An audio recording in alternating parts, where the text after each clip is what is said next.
ஓம் நிர்குண சகுண ரகசிய விதே வேதாந்த பாஸ்கராய நமः. நிர்குணோ நிர்விசேஷோபி குணைஹி சர்வைர் விபாவ்யதே உபாசகானாம் கார்யார்த்தம் ஆத்மா வேதாந்த பாஸ்கரः. अद्य दिनाङ्कः आगस्ट् मासे 23 दिनः. अद्य दिनस्य विषयः आत्मनः गुणाः इमे. சாந்தோக்கிய உபனிஷத் 3:14-2 வரக்கூடிய இந்த மந்திரம் ஆத்மாவுடைய குணங்களை பற்றி சொல்லுகிறது. ஆத்மாவுடைய குணங்களா இந்த மந்திரமானது மனோமயா பிராணசரீரோ பாரூபா சத்யசங்கல்பா ஆகாஷாத்மா சர்வகர்மா சர்வகாமஹ சர்வகந்தஹ சர்வரசஹ சர்வமிதம் அப்யத்தாக அவாகீ அநாதரஹ இதி ஸ்மா ஆஹ சாண்டில்யஹ சாண்டில்யஹ. சாண்டில்ய வித்யா. ஆத்மா மனோமயஹ பிராணசரீரஹ பாரூபஹ சத்யசங்கல்பஹ. இவ்வாறு ஆத்மாவை நேரடியாக வர்ணிக்கப்படுகிறது.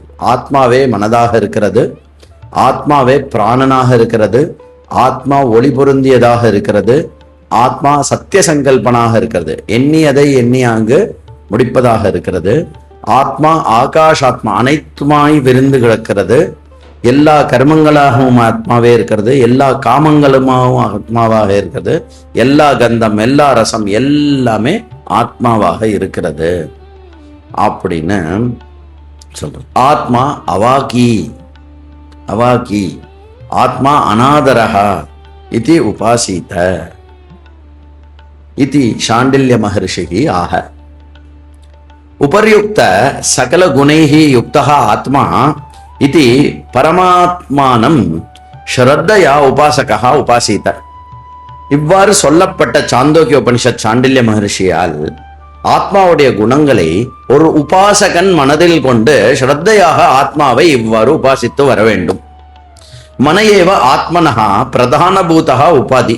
இந்த ஆத்மாவை கொண்டுள்ளதாக இருக்கக்கூடிய பிரதானமான உபாதி எது என்றால் மனது.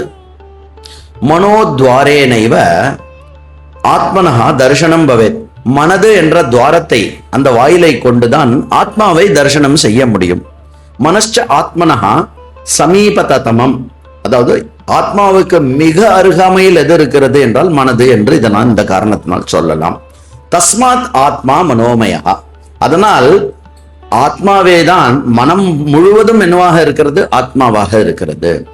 ஏவமேவ பிராணோபாதிகத்வாத் ஆத்மா பிராணசரீரச்ச. இதே போலதான் பிராணன் முழுவதும் ஆத்மாவாக இருப்பதனால் ஆத்மாவுக்கு பிராணசரீரா என்றும் பெயர். அயமாத்மா சைத்தன்ய ஸ்வரூபா சத்திய சங்கல்பா. இந்த ஆத்மாவே தான் சைத்தன்ய ஸ்வரூபம், அதுவே தான் சத்திய சங்கல்பனாகவும் திகழ்கிறது. அயமாத்மா ஆகாஷவத் சூக்ஷ்ம இதி ஆகாஷ ஆத்மா. ஆகாசம் எப்படி சூக்ஷ்மமாக இருக்கிறதோ, ஓகே, ஆகாஷவத் ஆகாசத்தை போல அனைத்தையும் கொண்டது, அனைத்தையும் கொள்ளும் ஒரு விஷயமாக இருக்கிறது.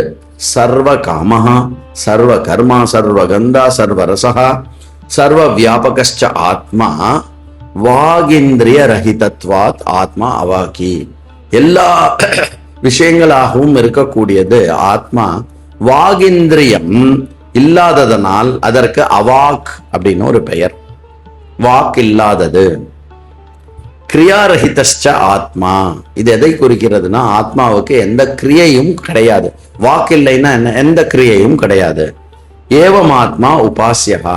இவ்வாறு ஆத்மாவை உபாசிக்க வேண்டும். அதாவது ஆத்மாவின் மீது குணங்களை ஏற்றி வைத்து அது எந்த கிரியைக்கும் இல்லாத ஆனா அனைத்துக்கும் ஆதாரமாக இருக்குமாறு ஆத்மா நிர்குணமான ஆத்மாவின் மீது மனதை கொண்டு குணங்களை ஏற்றி வைத்து உபாசனைக்கு கொடுக்கப்படுகிறது. ஓம் நிர்குண சகுண ரகசிய விதே வேதாந்த பாஸ்கராய நமஹ.